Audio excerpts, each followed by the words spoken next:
அப்படி என்னையா சந்தோஷம்? நான் வேற பிரச்சனையில இருக்கேன். நீ என் வழியில குறுக்க வந்து என்னை ஏதாவது பண்ணுன்னு சொன்னா எப்படி? சரி, நேர் விருப்பத்தை முதல்ல நிறைவேற்ற வேண்டியதான். இந்த ரெண்டுல ஒண்ணு தொடிய.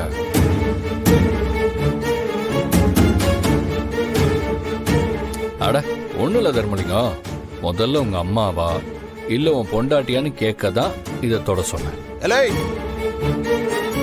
வேண்டாம்டா சொல்லிவிட்ட. சரி, தொட வேண்டாம். எப்பவுமே ஆம்பளைங்களுக்கு பொண்டாட்டிங்களை விட அம்மாவை தான் ரொம்ப பிடிக்கும். அதனால அடுத்த அடி உங்க அம்மாவால தான் உனக்கு விழப்போகுது.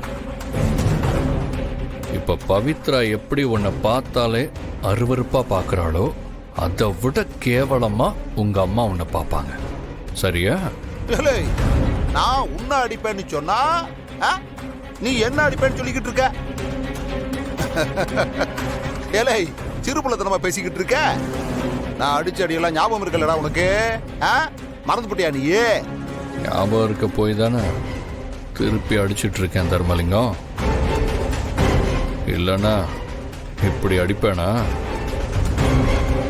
ஆனா நான் உன்ன மாதிரிலாம் அவசர அடியெல்லாம் அடிக்க மாட்டேன். இந்த மாதிரி பொறுமையாக தான் அடிப்பேன். ஆனா வலி சாகுற வரைக்கும் இருக்கும். பார்க்கலாம்டா, பார்க்கலாம்.